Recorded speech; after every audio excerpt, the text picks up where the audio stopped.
Many empresses have come out of her noble Trobi family. Last Emperor Aussies III chose OP as his bride for the crown prince, and it became a political alliance. It was a boy named Saoshu. They had a great relationship with the main character. They were a good couple. They even got together and discussed the country they were going to build together for the next generation. She was the perfect emperor, but only until that day. Boom. We have before us a protagonist named Navier. She announced that she was accepting the divorce. One of her enemies shouted that it couldn't be, and His Highness didn't understand why it was happening. In front of us are Saoshu and Rashta, who are the Emperor of the Western Empire and Empress respectively. The person who accepted the divorce of marriage asked OP if she agreed with the divorce document. She definitely stated without a doubt that she did. The Emperor was sorry, so OP asked for permission to remarry. This shocked everyone, even the readers. The manly man came out in front of us, a king and king so to speak. She was the one who chose him. A few months earlier, the servants had discussed the whole affair. They thought the OP's husband's behavior was very bad, and they felt they should support the Empress. The Empress noticed that the countesses were acting strangely and asked about it. They said that the Emperor had gone hunting and brought back a stray, another woman. Then he summoned them and ordered them to wash her. They were confused. All they had on their minds was the Empress. Countesses knew that he was in love with the tramp. The Emperor came and cared for her like a child. Made them angry. One of the maids thought that just because she wasn't romantically involved didn't mean there wasn't a spark between them. Countesses were on the Empress's side anyway. They did not know what to do, whether to follow the new lover of this worm, namely the husband of the Empress. The Empress said it was all right and nothing needed to be done. She thought the Emperor was too kind, and helped the tramp out of sympathy. Already at the table, the Empress and the Emperor were discussing the new news. The Emperor was not delighted. He thought that the Empress was in a hurry, and added that they rarely see each other and there was much to talk about. Coldness in the Emperor's voice made her realize that it was all true. In an angry voice, he ordered her to stay out of it. "How dare you, you scoundrel!" After the feast, the countesses gathered around the OP and asked how everything went. The Empress explained that the Emperor had been brief. They didn't understand why the woman looked gloomy. They asked them to speak up.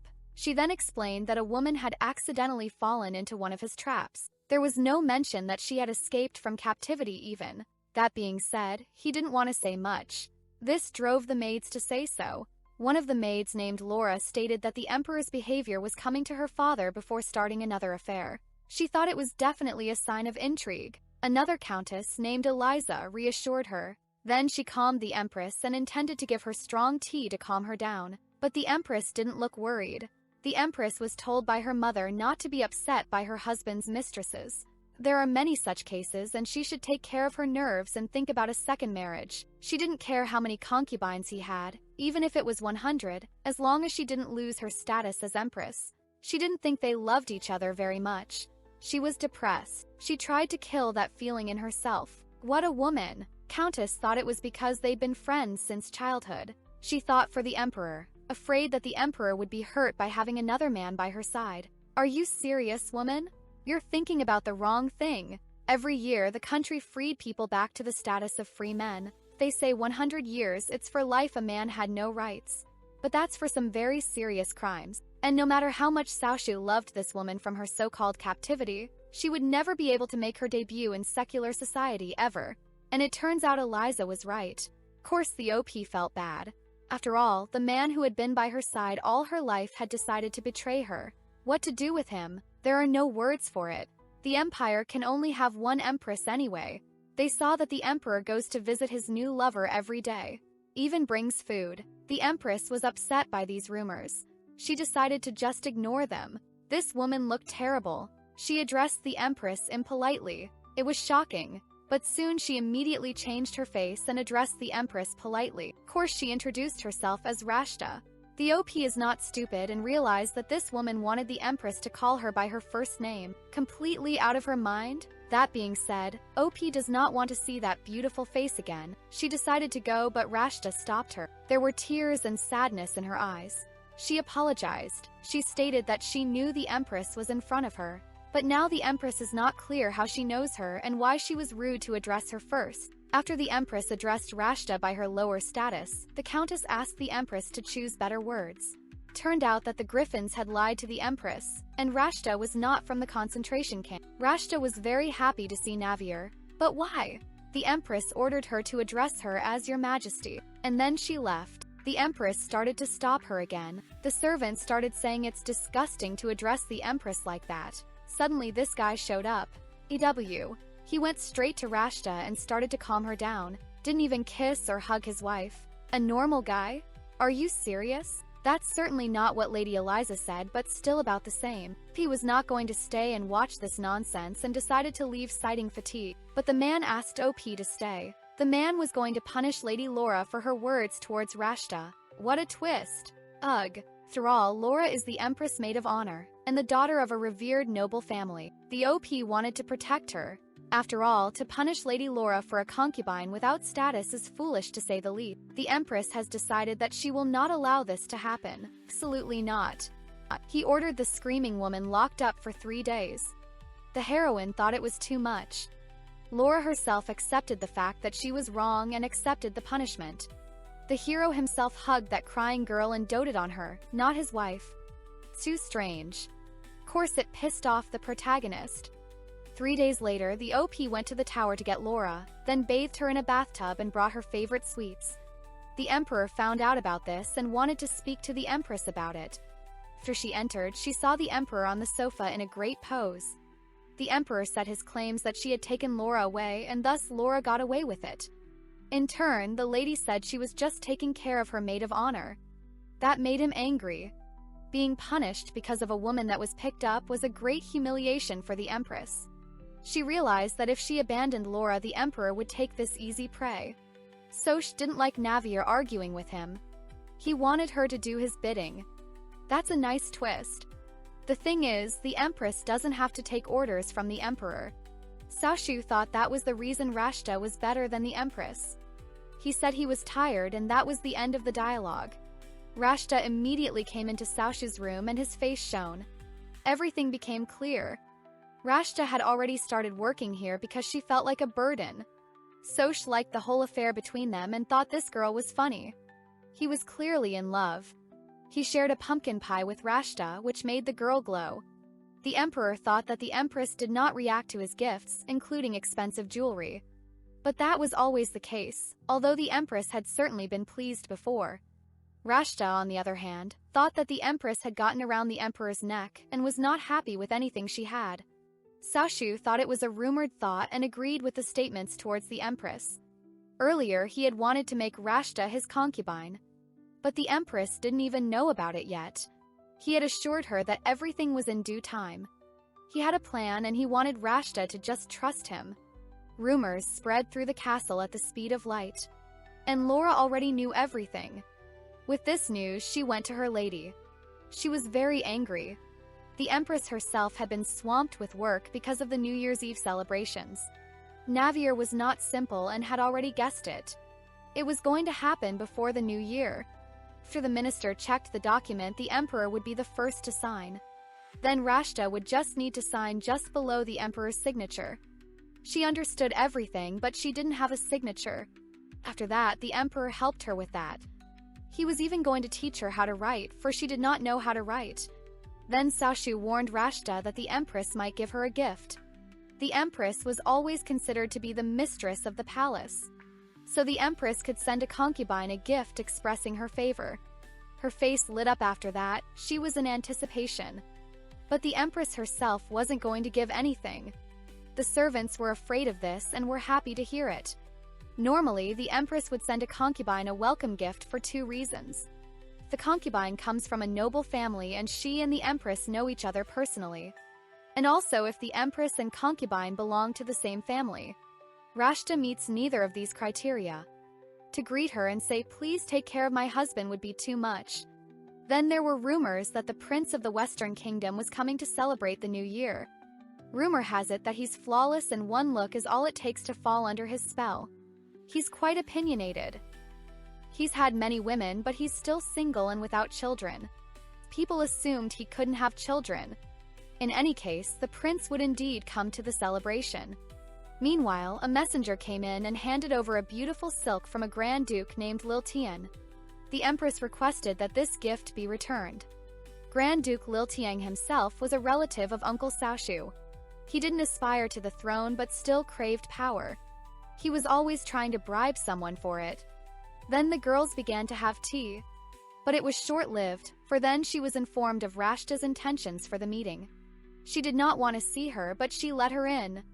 The girl was glad to see the Empress again. At this, the Empress hid her emotions. This is a strong woman. The Empress congratulated this girl on her concubine status. She came because she considers the Empress her sister, for the reason that they share a husband. Are you sure? That was the limit of Navier's patience. She felt her patience was running out. One husband, and again this humiliation. The thought kept her on edge. Her face said it all: bewilderment, despair. Why is he so cruel? Was it because he disliked Rashta? I don't hate you. Her answer was like a knife to the heart. A sense of coldness and resilience in her voice. Her shock is indescribable. A new Empress, but she will not be a sister. Such is her place in this cruel game. Go away! It flashes through her mind like an echo of the inevitable. But the question doesn't let go. Does the Empress really not hate her? Her emotions are like an open book. He is confused, literally lost in her words. Dumbfounded when she reveals the truth. Her inner conflict is obvious. I am a concubine, not a sister, the bitter conclusion cuts to the core. But what's the next step? He can't believe she has met her match. The surprise is piercing. The words echo in the room. And then the thought, is something wrong? Their positions will always be opposite. Question echoes in my mind, why is this so? Through all, they both serve the same husband. But maybe things will change? He dropped the book as if realizing what he had done. Nervous anticipation weaves her fingers together in a lock. She holds up the quill she found, scrutinizing it in her hand. Is this the key to something greater? The bird sits up, catching her attention. It is beautiful and evokes a gentle desire to touch. Submissive, she allows it to happen. Their interaction is like the calm before the storm. Her surprise opens the note. Her gaze meets the text and things become more tense. The letter strikes her, bringing her back to reality. A reply would have to be made. The decision has been made. She will send a reply. But what will bring the bird back? She is delighted, though she knows if the note will survive the flight. This bird evokes sympathy. A wing flap completes the scene. Don't get lost is a barely audible whisper but full of hope. And somewhere out there, far away, he hopes to become wiser than this bird. Hopes to meet again. The ladies are discussing the return of the bird. They are excited, for they are waiting for an answer. Their expectations are tense. Hope sparkles in every look. The Empress smiles calmly. The bird is not lost, it will surely return. Palace is in motion. Servants whisper about the bird's mysterious owner. Excitement grips the corridors. The Emperor meets the Empress with a question. He speaks of Rashta's need for a maid of honor. Remembering the past, she is sad. She used to be happy. The Empress wonders wistfully why no one wants to help. She tries to breathe. Maybe she should find the right woman herself. This question brings on a quiet despair in her. In the palace hall, whispers surround her. The Empress sparks interest by inquiring about maid of honor for concubines. Why is she doing this? Rumors, speculation. Even the secretaries have given up. No one is surprised, though she herself does not wish such a fate. The Empress can no longer sit idle. The decision has come, she must do something about it. She sends invitations all over the city. Young ladies will get a chance to be part of her plan. The table, the meeting is full of curiosity. Why are they here? The Empress explains that she needs their help. The imperial desire is to find a maid of honor for Rashta. Whether anyone will be willing to take the place, she will have to find out. A strange atmosphere descends upon their gathering. Secrets and misunderstandings fill the air. A bit of pity is hidden in her expression. Are these rumors really true? Rashta listens in silence, not knowing how to justify herself to the community. She is tired of misunderstandings and endless requests. Sleep seems to be the only escape from exhaustion. The servants offer care. Perhaps a warm bath would relieve the tension? But her thoughts are preoccupied with where the bird has disappeared to. And suddenly, the bird returns. The tension subsides, but there's still anxiety in her heart. 'Cause the bird has an answer. The secret message makes her smile. The Empress decides to reply, hoping the message will reach its destination. She gently removes the note. The bird is now her friend and ally. May it not be lost again. With a light heart, she releases the bird into the sky. Faith in its return will be her comfort in these difficult hours. But questions and doubts remain. The Emperor has summoned her again. There will be another conversation. How is Rashta doing? The Emperor is questioning her privately. Why does no one want to work with her? Is it really her problem? The Empress leaves the questions unanswered, sinking into thought. Rumors that she has said something strange are growing.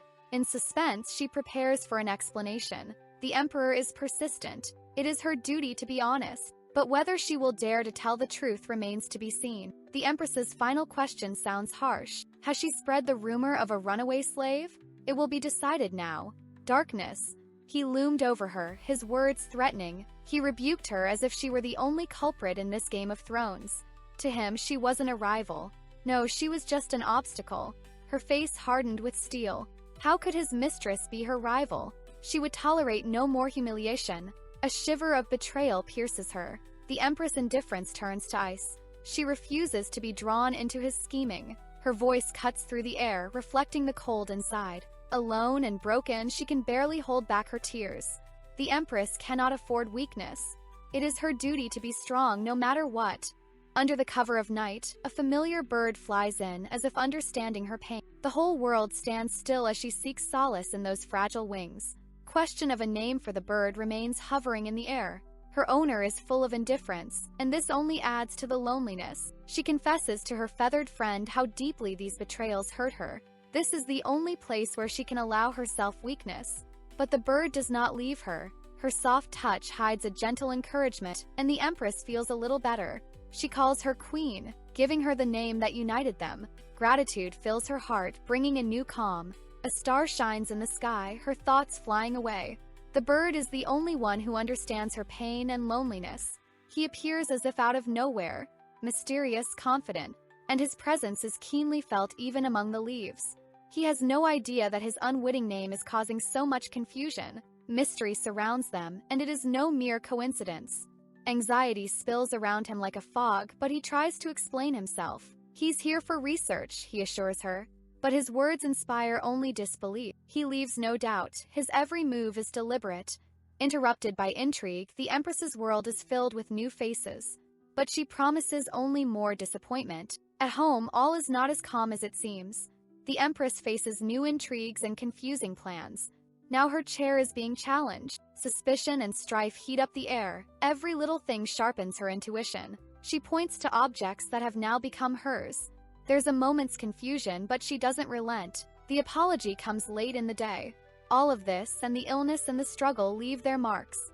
But she is warned not to be here anymore. The Western Palace is a dangerous place for her now. Disappointment and bewilderment flare up between them. A simple game of friendship turns into a trap. The Empress realizes the depth of intrigue. She wonders who will be next, who the Emperor will bring in. Meanwhile, the air is filled with anxiety. If only she knew the truth, she could have avoided many mistakes. She will be stronger, but now she can only dream of freedom. The farewell marks a new round of conflict and struggle. The Empress is standing at an open window when her faithful companion arrives. "You flew in fast this time," she notes with slight surprise. It's as if the tiny feathered friend is bringing news unseen by the eye. She looks at the bird with a smile. "Now anyone would think you were the mistress here." Her voice sounds like a rebuke. However, the bird only responds with an indignant look, as if it understands more than it is saying. God. The Empress' thoughts flash. That name is the Queen. Ironic, but that's what she always called her bird. "You're a boy, aren't you?" she asks, and the bird flaps its wings as if it were a joke. "Are you mad about that?" The winged companion responds with just a light chirp. The New Year's holidays are upon us. The days are draped in the presence of guests, and the Empress is glad she hasn't seen her husband for a while.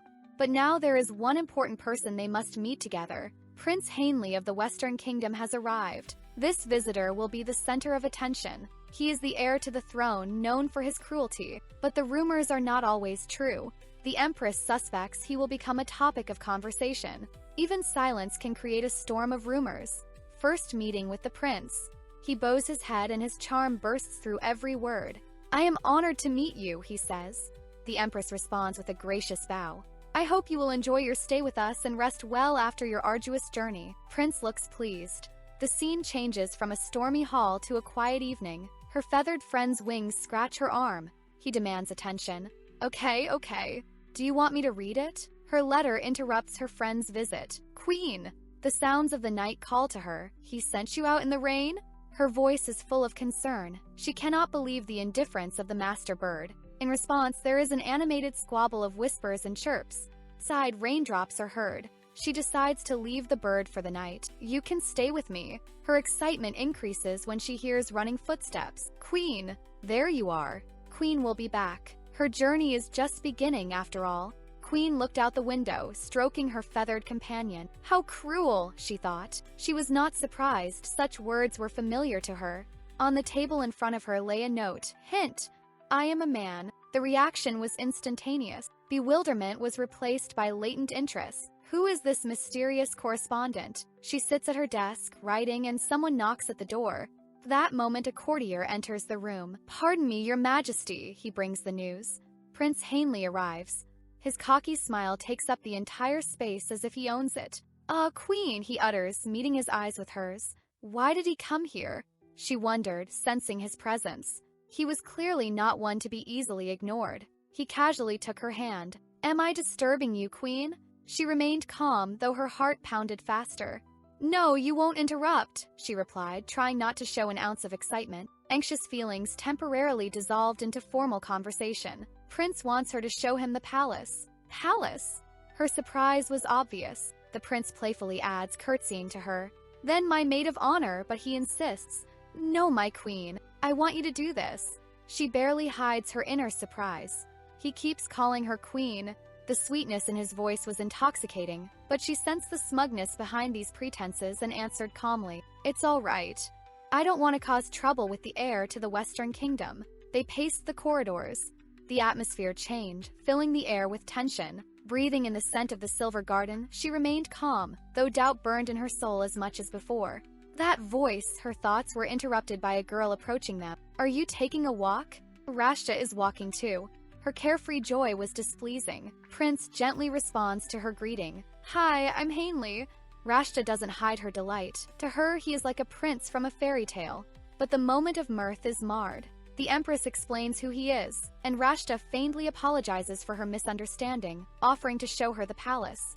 The prince politely declines her offer, staying with the queen. He turns his attention back to her, causing Rashta to become lost in emotion. His words, "3 is too many," clearly mark the limit of patience. "Come, queen," the prince offers, and his coldness cuts much deeper than expected. A silence seemed born between them, frightening and uncharted. He turns to her again. "You don't find me beautiful?" But she remained unperturbed. Questions about looks remained idly in the air. Eventually, the prince wondered what was causing their communication to be so strained. "Why is the queen so cold to me?" His honest curiosity elicited a slight chuckle. Amidst all the conversations of misunderstandings that had arisen, she finally allowed herself a light chuckle. The silent dialogue between them continued, and she couldn't shake the feeling that this cruel scenario wouldn't end so easily.